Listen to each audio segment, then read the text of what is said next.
کہ شہاب نے دنیا والوں کو بے وقوف بنایا ہے، شہاب نے دنیا والوں کے دل کو توڑا ہے، اس نے اپنے ماننے والوں کے دل کو توڑا ہے، اس نے پیدل حج کے نام پر دنیا والوں کو بے وقوف بنایا ہے۔ جب اس کو پیدل نہیں چل رہا تھا تو پھر وہ کیوں گیا پاکستان میں؟ ایران فلائٹ سے ہی جانا تھا تو ہندوستان سے بھی جا سکتا تھا، ہندوستان سے بھی فلائٹ کا سفر کر سکتا تھا، کہ ہندوستان سے فلائٹیں نہیں جاتی ہیں؟ تو شہاب نے اپنے ماننے والوں کو اور دنیا والوں کو دھوکہ دیا ہے، بے وقوف بنایا ہے۔ اس بات پر غور کریں، توجہ دیں کہ آپ جب بھی کسی نیک کام کا ارادہ کرتے ہیں یا نیک کام کی طرف جانے کی کوشش کرتے ہیں یا نیک عمل کو کرنے کی کوشش کرتے ہیں یا نیکی کے راستے پر چلنے کی کوشش کرتے ہیں تو آپ کے دل و دماغ میں نئے سے نئے وسوسے پیدا ہوتے ہیں۔ آپ اتنی کوشش اس نیک راستے پر چلنے کی نہیں کریں گے جتنی زیادہ کوشش شیطان آپ کو روکنے کی کرے گا،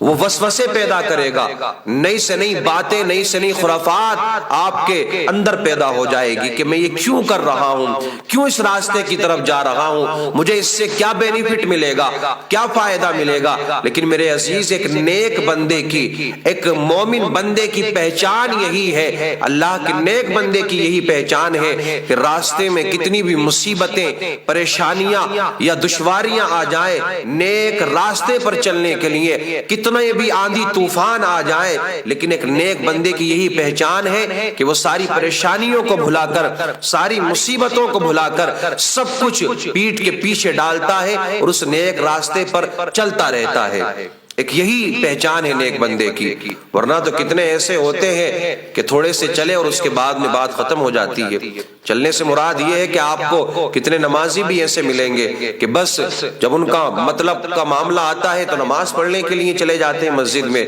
اگر کوئی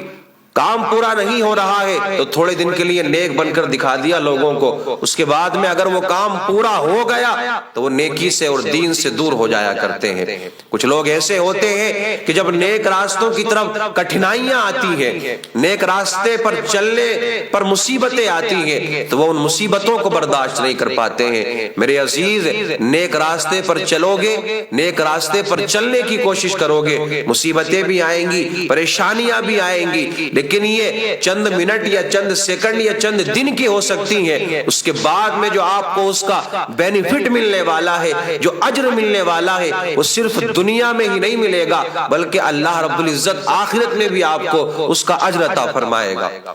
دنیا میں تو ملنا ہی ہے، آخرت میں بھی اس کا اجر ملنے والا ہے، تو پیچھے ہٹنے کی کوشش نہ کریں۔ اب آپ نے دیکھا نا، شہاب جو ایک شخص کیرلا سے چلا، ارادہ پیدل حج کا، وہ شخص گھر سے تنہا نکلا تھا، اکیلا نکلا تھا، لیکن جیسے جیسے وہ قدموں کو بڑھاتا چلا گیا، اس کا ارادہ کوئی یہ نہیں کہ میں فیمس ہونے کے لیے جا رہا ہوں یا میں دنیا میں مقبولیت حاصل کرنے کے لیے جا رہا ہوں، دنیا والوں کے سامنے اپنے آپ کو منوانے کے لیے جا رہا ہوں۔ اکیلا شخص چلا تھا، سیدھا سا بندہ، قدم بڑھاتا چلا گیا، لوگ قدموں کے پیچھے پیچھے اس کے آتے چلے گئے، اس کے ساتھ جڑتے چلے گئے، اور جتنے بھی دن وہ شخص ہندوستان میں چلا، کئی صوبے اس نے پار کیے، کیرلا سے وہ شخص چلا، مہاراشٹر اور کرناٹکا، راجستھان، گجرات، پنجاب، یہ تمام تر صوبے اس نے پار کیے۔ اب ایسا تو نہیں ہے نا کہ سب میں مسلمان ہی رہتے ہیں، ہندو بھی ہے، عیسائی بھی ہے اور دوسرے مذاہب کے ماننے والے بھی ہیں، لیکن ہر مذہب کے ماننے والے نے اس شخص کا استقبال کیا۔ اس شخص کو دیکھنے کے لیے لوگوں نے کئی کئی کلومیٹر کے پیدل سفر کیے، اس کے ساتھ چلنے کے لیے لوگ کئی کئی سو کلومیٹر سے پیدل آیا کرتے تھے، اس کو دیکھنے کے لیے لوگ آیا کرتے تھے۔ جب تک وہ شخص ہندوستان میں چلا، مسلمانوں کو تو اس کا استقبال کرنا ہی تھا، لیکن غیر مسلموں نے بھی، جو دوسرے مذاہب کے ماننے والے ہیں، چاہے وہ کسی بھی صوبے کے ہوں، ہر صوبے کے ہر شخص نے اس شخص کا استقبال کیا، سب نے اس کی تعریف کی۔ ہم شکریہ ادا کرنا چاہیں گے ہندوستان کے ہر اس اسٹیٹ کے پرشاسن کا کہ جس اسٹیٹ سے شہاب نے اپنے سفر کو جاری رکھا اور وہاں کے پرشاسن نے اس کا بھرپور ساتھ دیا، اس کی سیکیورٹی کا انتظام کیا، سارے انتظامات کیے گئے۔ تو ہمیں فخر ہے اس بات پر کہ ہم ہندوستانی ہیں، ہم ہندوستان میں رہتے ہیں، ہندوستان کے لیے ہم اپنی جان بھی دینے کے لیے تیار ہیں۔ ہمیں فخر ہے اس بات پر کہ یہاں ہر دھرم کے ماننے والوں کا استقبال کیا جاتا ہے۔ کوئی اچھا کام کرے تو اس کو ایسا نہیں ہے کہ صرف اسی کے مذہب کے ماننے والے بڑھاوا دیتے ہیں یا اسی کے مذہب کے ماننے والے اس کی تعریف کرتے ہیں، بلکہ سارے مذاہب کے ماننے والے اس کی طرف توجہ کرتے ہیں اور اس کو سپورٹ کرتے ہیں اور اس کا استقبال کرتے ہیں۔ اگر بات برے لوگوں کی جائے تو وہ تو ہر دھرم میں آپ کو تھوڑے بہت مل جائیں گے، لیکن وہ شخص کیرلا سے چلا اس عزم کے ساتھ میں، اس ارادے کے ساتھ میں کہ مجھے پیدل جانا ہے اور اللہ کے گھر کا، اللہ کے رسول صلی اللہ تعالی علیہ وسلم کے روزے کا دیدار کرنا ہے۔ 2023 میں جو حج ہوگا میں اس میں شامل ہوں گا، لیکن جیسے وہ شخص ہندوستان پاکستان کے بارڈر پر پہنچتا ہے وہاں اسے روک دیا جاتا ہے۔ پڑوسی ملک نے ویزا دینے سے انکار کر دیا،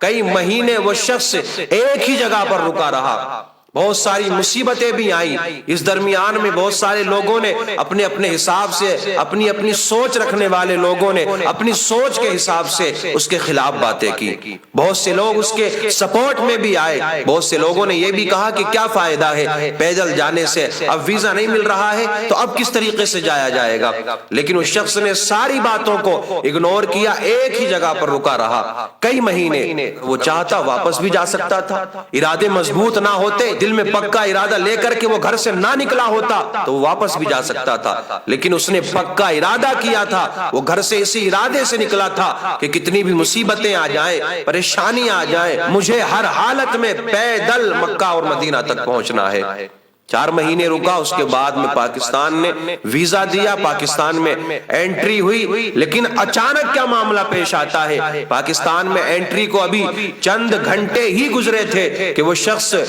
فلائٹ کے ذریعے پاکستان سے ایران پہنچ جاتا ہے۔ اب یہاں سے بہت سارے اختلافات پیدا ہوئے،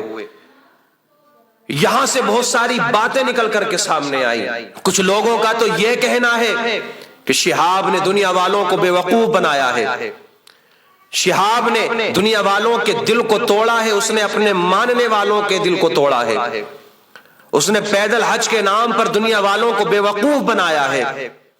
جب اس کو پیدل نہیں چل رہا تھا تو پھر وہ کیوں گیا پاکستان میں؟ ایران فلائٹ سے ہی جانا تھا تو ہندوستان سے بھی جا سکتا تھا، ہندوستان سے بھی فلائٹ کا سفر کر سکتا تھا، کہ ہندوستان سے فلائٹیں نہیں جاتی ہیں؟ کون سے ملک کے لیے یہاں سے فلائٹ کا انتظام نہیں ہے؟ شہاب نے اپنے ماننے والوں کو اور دنیا والوں کو دھوکہ دیا ہے، بے وقوف بنایا ہے۔ لیکن میرے عزیزو، حقیقت کا جب پتہ لگایا گیا تو حقیقت یہ نکل کر کے سامنے آئی کہ اس میں شہاب کی کوئی خطا نہیں ہے، شہاب کی کوئی غلطی نہیں ہے۔ وہ شخص گڑ گڑاتا رہا، روتا رہا، لیکن چند گھنٹے پیدل چلنے کے بعد میں اس کو پاکستان کی گورنمنٹ کی طرف سے فلائٹ میں بٹھانے کے بعد میں ڈائریکٹ ایران پہنچا دیا گیا، منع کر دیا گیا کہ تمہیں پاکستان میں پیدل نہیں چلنے دیا جائے گا۔ حالانکہ وہاں کی جو عوام ہے اس نے بڑھ چڑھ کر کے استقبال کیا، پورے جوش اور جذبے کے ساتھ میں وہاں کے لوگوں نے استقبال کیا، پیار کی امید تھی، وہی پیار پاکستان کی عوام نے دینے کی کوشش کی، لیکن کس کو معلوم تھا کہ وہاں کی گورنمنٹ اتنی زیادہ ڈرپوک نکلے گی۔ انہیں ہندوستان سے سبق حاصل کرنا چاہیے۔ ہمیشہ نہیں ہے کہ پاکستان کی عوام کو ہم کچھ کہہ رہے ہیں، سب لوگ تو برے نہیں ہوتے نا، بڑے اچھے لوگ، بڑے علماء بھی وہاں موجود ہیں، بڑے بڑے اللہ کے ولی وہاں آرام فرما رہے ہیں کہ جن کے قدموں پر ہماری جانیں قربان ہے۔ وہاں کی گورنمنٹ نے جو اپنی بزدلی دکھائی ہے اس سے صاف ظاہر ہو گیا ہے کہ کتنی زیادہ ڈرپوک وہاں کی گورنمنٹ ہے۔ کہ شہاب کی یہ غلطی ہے کہ وہ ہندوستان میں پیدا ہو گیا، اس لیے آپ نے چلنے نہیں دیا۔ آؤ ہندوستان سے کچھ سیکھنے کی کوشش کرو، کہ پرشاسن سے کچھ سیکھنے کی کوشش کرو کہ کس طریقے سے سرو دھرم کے ماننے والوں نے شہاب کا استقبال کیا اور اس کو ایک خروش تک نہیں آنے دی۔ لاکھوں لوگوں کی بھیڑ اکٹھی ہو جایا کرتی تھی، لیکن شہاب کا بال بھی باقی نہیں ہوا۔ لوگ ثواب کی نیت سے اس شخص کے ساتھ میں کئی کلومیٹر پیدل چل جایا کرتے تھے، اور صرف مسلمان ہی نہیں بلکہ ہندو بھی پیدل چلا کرتے تھے، لیکن اس بیچارے کے ساتھ میں غداری ہوئی ہے، دھوکہ دیا گیا ہے اس کو، اور اس کے خواب کو پورا نہیں ہونے دیا ہے۔ اور افسوس کی بات تو یہ ہے کہ اپنے آپ کو مسلمانوں کا ہمدرد کہنے والی پاکستان کی گورنمنٹ اپنے آپ کو مسلمانوں کا رہنما ماننے والی پاکستانی گورنمنٹ، مسلمانوں کی سرپرستی کرنے والی پاکستانی گورنمنٹ ایک مسلمان کو ہی اپنے ملک میں پیدل چلنے کی اجازت نہیں دیتی ہے۔ تو ہم لعنت بھیجتے ہیں ایسی گورنمنٹ پر، ہم لعنت بھیجتے ہیں ایسی سرکار پر جو مسلمان ہونے کے بعد میں ایک مسلمان کو اپنے ملک میں چلنے کی اجازت نہ دیں۔ تیسری بات ہے وہ یہ نکل کر کے سامنے آئی، صحاب نے پورے سال کا جو روٹین بنایا تھا کہ اتنے کلومیٹر روزانہ ڈیلی پیدل چلا جائے گا، تو اس حساب سے اتنے دن میں مکہ پہنچ جائیں گے، اتنے دن میں سعودی پہنچ جائیں گے۔ تب 4 مہینے یہاں رکنا پڑ گیا، اس وجہ سے شہاب نے لوگوں کو دھوکہ دیا اور پاکستان پہنچنے کے بعد میں فلائٹ سے ڈائریکٹ ایران کا سفر کر لیا۔ اب یہ تو ہوتا ہے میرے عزیز، بہت ساری باتیں سامنے آئیں گی، نئی سے نئی باتیں آپ کو سننے کے لیے ملیں گی، نئی سے نئی خرافات لوگ کرنے کی کوشش کریں گے، لیکن وہ لوگ بھی کم نہیں ہیں جو شہاب کے نام کی روٹی کھاتے رہے، اس شخص کے نام سے اپنے پیٹ کو پالتے رہے اور اسی کے ساتھ میں انہوں نے غداری کی ہے۔ روزانہ ایک نیا جھوٹ لے کر کے انہوں نے یوٹیوب پر ویڈیو اپلوڈ کی۔ بہت سے ایسے بھی چینل والے ہیں کہ جنہوں نے اچھا کام کیا ہے، سپورٹ کیا اس شخص کو اور اس شخص کی اچھی اپڈیٹ لا کر کے سامنے رکھی، لیکن بہت سے ایسے تھے کہ جنہوں نے روزانہ ایک نیا جھوٹ پھیلایا، اس شخص کے ساتھ میں غداری کی ہے۔ ہم تو اپیل کریں گے گورنمنٹ سے کہ ایسے لوگوں کے خلاف کارروائی ہونی چاہیے۔